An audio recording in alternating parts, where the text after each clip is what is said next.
ak bu Chine tamit loolu Ousmane Sonko wax na ko nga leneen lu nga xamante ne wax na ko tamit nee nañu li nga xamante ne moom moo di hospitalité dëkk bi nañ ci reposer wu ba lancé wu ci lu nga xamante ne moom moo di développement démb ñi nga xamante ne ñoom ñoo di waa APIX ñoom ak ambassade bu Sénégal foofu ci Chine ñoom tamit ñoom ñoo organiser mbir bi ba nga xamante ne délégation yëpp ñëw nañ ku nekk jël sa kaddu moom mooy ñi nga xamante ne ñoom ñooy les entrepreneurs sénégalais yu nekk Chine ku nekk wax li nga xamante ni moom moo la métti tamit fexe ba li nga xam moom moo di exportation yi tamit mu yomb fii ci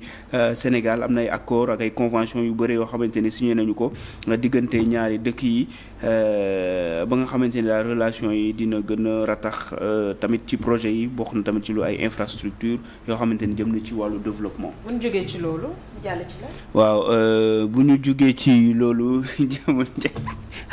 jotoo kii dama ko fàtte bon je m'excuse ci nga xam ne sa relance yi kay moom laay retaat Ousmane Sène professeur Ousmane Sène moom wax na ci lu nga xam moom moo di parti politique yi démb à la rajo la ñu ko invité woon loo xam ne tukkee ci dialogue bi parti politique yi nañ ko restreindre ak ay critères yu nga xamante ni fokk ñëpp respecté ko mu ne loolu lu war la ndaxte parti yi dañu bëre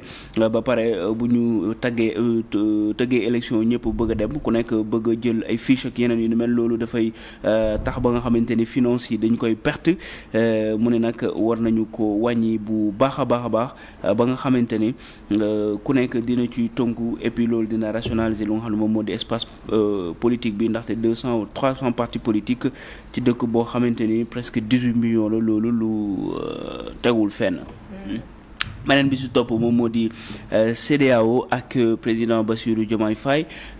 démb nag moo nekkoon 67e session ordinaire bu chef d'état gouvernement bu CEDEAO ñu doon ko amal si Abuja ñu fay tase presque li nga xamante ni moom moo di menu bi ordre du jour bi moom moo nekkoon élection président ak tamit wax si avenir u dëkk AES yi Mali Burkina Faso ak Niger seen taxawaay ñu ne nag li nga xam ne mooy seen taxawaay moom mooy fexe ba rataxal diggante bi comme que génn nañu acté nañu ko diggante AES ak CEDEAO président Bassirou Diomaye Faye loolu la wax fexe tamit ba réformer li nga xamante ne moom moo di CEDEAO ba gën a rapprocher li di communauté bi ak les citoyens ouest africains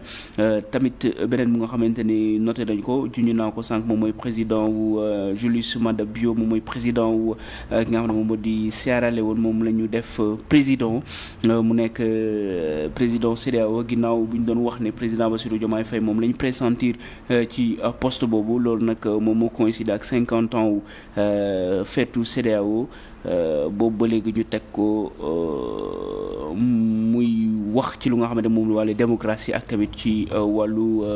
économie ci Afrique de l'Ouest. Merci beaucoup Pamalik, c'est bon. Ouais, c'est bon. dama la fàtte envoyer les kii quoi les titres bon je m'excuse maa ngi ci biir ça va. mais mënul nga ma ko rappeler nag de. non y a pas de souci, c'est des choses qui arrivent. Alors lu am solo. la CEDEAO am na président bu bees.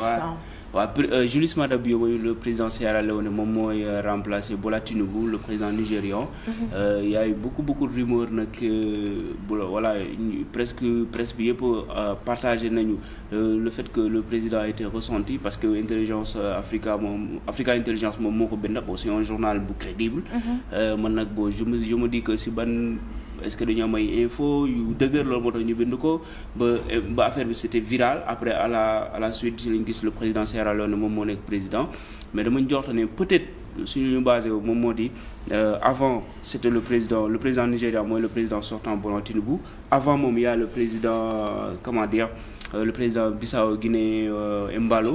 donc bu fekkee dafa am comme que présidence tournante la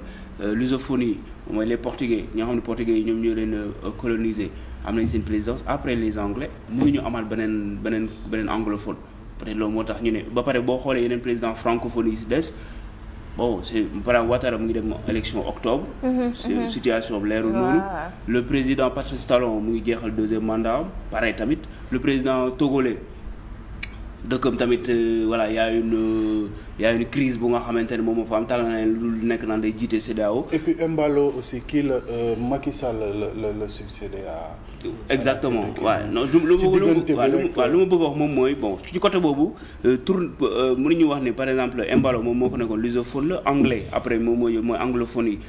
y a le président Bola Tinubu le président sortant ensuite est-ce que mën nañu am anglophone aussi peut-être loolu moo nekkoon calcul bi donc koo xamante ni mën na ñëw peut-être profil idéal moom moo nekkoon président Bassirou Diomaye Faye parce que moom moo doog a ñëw et puis gis nañ digganteem aussi tamit bien que il a pas résolu le problème si affaire AES bi mais bon neexoon na ak ñi nga xamante ni ñoom AES peut-être mu gis nañ ni moom ne ko le profil idéal man jàpp naa ni peut-être noonu la ñu ko construire mais loolu nag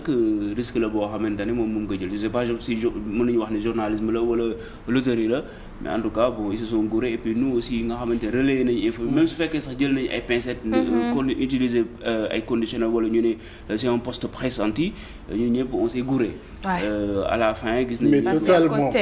à la fin gis nañ ne c'est le président Sierra Leone moom la ñu fal voilà élection yu bëri jaar na fii et que Sénégal amul benn ndam ci li nga xamante ni moo di représentant. non mais en fait man pour man c'est un mauvais faux débat le fait que ñuy wax ne diplomatie Sénégal moom moo ça n'a rien à voir ça n'a rien à voir c'était quelque chose boo xam président chef d'état gouvernement ñoom ñoo xam lan moo tax ñu fal nga xam ne moom moo di Julius Maada Bio et puis Sierra Leone musul hérité si gouvernance su Julius Maada Bio nga xam deuxième mandat la nekk yàgg na fi musul nekk ki nga xamante ne moom moo di président bon je ne pense peut-être noonu lañu ko calculer président Bassirou Diomaye Faye une année rek la fi defagul donc peut-être expérience bi ak tamit lu muy doog a ñëw il aura largement le temps pour mën a diriger instance bi pour mën ko présider et puis voilà donc pour mën loolu kese la mais c'est pas un revers diplomatique comme ni ñu ko xalaatee et puis bon li nga xamante ni moom mooy lu ci gën a important ci kanam suñu kanam la nekk. moi je pense que déjà ci diggante ñaari présidence ñu delloowaat un Sénégalais pour mu jiite ko je pense que aussi loolu point boobu rek xaw na li parce que avant les deux derniers Macky Sall moo fa nekkoon donc bu ñu ñëwaatee indiwaat le président ki déjà loolu rek benn point la boo xam ne parce que y a pas que le Sénégal dans cette CEDEAO là pour que ñu nekk di ko passer tout le temps la tête de la structure beneen bi mooy comme il le dit moi j'ai été surpris bi ma gisee ne finalement c'est pas parce que niñ ko relayé c'était comme si c'était déjà acquis quoi. Les gens c'était déjà peut-être aussi tamit le journal qui a relayé ça c'est un journal crédible peut-être aussi tamit loolu moom moo tax. mais crédible na mais parfois mu bind loo xam ne après day am ki donc voilà ça nous ñun aussi ça nous man jàpp rek titré ko donc c'est je ne pense pas comme ni ko Pape Malick je ne pense pas qu'il y ait un problème de diplomatie si côté boobu noonu parce que voilà il vient d'arriver il a assisté mais il y avait su fekkoon ne il était pressenti à ça là dinañ ci doon commencer wax bien avant parce que lii déjà dafa jékki-jékki rek tombé boo seetloo amul fenn fu ñu ko waxtaanee avant que article bi di génn donc je sais pas comment est-ce que les gens ont pu voilà mettre ça si bopp ni si xelu nit ñi mais voilà on ne voyait pas ça du tout avant moom bi muy dem si sommet boobu noonu bu fekkee ne il était pressenti à ce que mu diriger ko on en parlerait mais ça n'a pas été le cas donc moi je pense que moom mooy loolu ça c'est arrivé on s'est gouré voilà non man je trouve que c'est une bonne chose parce que tamit CEDEAO comme ni ñu ko waxee aussi am nay état yu mag mais également am nay état yu ndaw comme lu mel ni Sierra Leone comme lu mel ni Libéria aussi ay dëkk yu ndaw a ndaw la des fois aussi confronté à des problématiques yoo xam ne problématiques yu mag a mag la donc bu ñu leen joxee cette chance là je pense que dina leen permettre au moins ñu mën a régler quelques problématiques mais aussi amaat beneen influence sur le plan diplomatique je pense que ni c'est pas problème puisque aussi la présidence elle est tournante je pense que ku nekk war nga mën a am cette possibilité on était 15 États avec la sortie des 3 États de l'AES maintenant on est 12 je pense que ni du doon loo xam ne problématique la je vois pas de problème par rapport à ça c'est tournante ku nekk war na mën a jël cette place là je prône aussi pour que ces petits États yu nga xam ne aussi pesé wuñu bu baax a baax ci li nga xam ne moom mooy diplomatie bi en Afrique aussi ñu may leen cette possibilité. Il y a également le Libéria nga xam ne tamit dëkk bu ndaw a ndaw la pesewul bu baax a baax ci li nga xam moom mooy diplomatie. L'État du Sénégal je pense qu'ils n'ont pas besoin de la CEDEAO. Lu mel ni Côte d'Ivoire aussi soxlawul CEDEAO pour mën a doxal li nga xam ne moom mooy politique diplomatique. Sénégal xàmme nañ ko bu baax a baax ci li nga xam ne moom mooy Afrique de l'Ouest mais aussi Afrique de manière générale mais aussi dans le monde en général. Donc ils n'ont pas besoin de ça pour vraiment régler li nga xam ne moom mooy seen diplomatie. Même fii bu fekkee ne aussi actuellement idéologie politique orientation politique yi nga xam ne moom la Sénégal am actuellement c'est l'intégration africaine. Ce serait aussi une bonne chose bu fekkoon ne aussi le président Bassirou Diomaye nekkoon na également li nga xam ne moom mooy président de la CEDEAO parce que idéologie ak orientation politique bi nga xam ne moom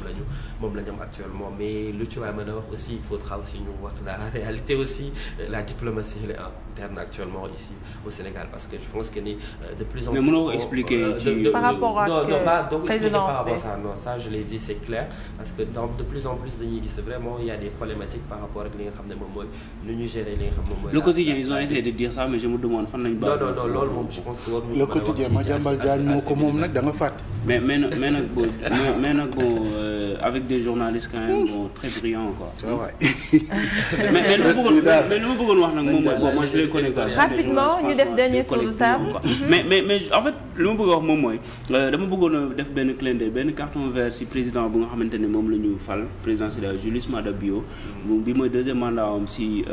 Sierra Leone il y a presque mën nañu wax 15 ans en arrière c'était un pays bu nga xamante ne bon amul woon pays amul woon dara amul benn règle et puis coup d'état sur coup d'état pays bi instable guerre sur guerre voilà c'était bizarre quoi. Donc on se demande sax après quelque temps après mu nekk pays bu nga xamante ne pays stable ba seen président di ñemee diriger lu nga xamante ne moom mooy CEDEAO donc c'est une prouesse quoi. Voilà dañ naan wax ku dem voter ji nañu dagg sa loxo donc 15 ans plus tard 20 ans plus tard seen président di diriger instance bu mel ni CEDEAO ça c'est une bonne nouvelle c'est une bonne chose ah day wane ne rek ñoom it fi ñu ne woon jóge nañ fa et que ñu ngi avancé. Donc mu ngi noonu merci beaucoup en tout cas ça a été un plaisir merci Pape. waaw merci à tous les téléspectateurs yu ñu seetaan dañu jox rendez-vous à 11h30 seen émission avant première mi-journée inchallah tey mu mel ni Malal ngay dalal. waaw c'est le 23 juin 2011. Presque 14 ans plus tard aussi 23 juin 2025 donc voilà on va essayer de rappeler les moments yu nga xamante ni c'était des moments de démocratie de liberté de conscience et tout au Sénégal et puis ñoom aussi tamit waa Y'en a marre bokk nañ ci acteurs yoo xam ñoom ñoo impulsé idée boobu ba nga xamante ni renforcer démocratie Sénégal donc c'est bien merci Kadior merci beaucoup excellente journée à tout le monde doom Ndeye Zarko borom Grand Yoff bonne journée Amadou jaajëfal équipe bi yëpp merci beaucoup 10h ngeen am seen flash d'information ak Kadior 11h30 retrouvez Pape Malick dans la mi-journée moi je vous retrouve à 14h30 dans votre émission Slow Time merci Ousseynou merci à vous à demain inchallah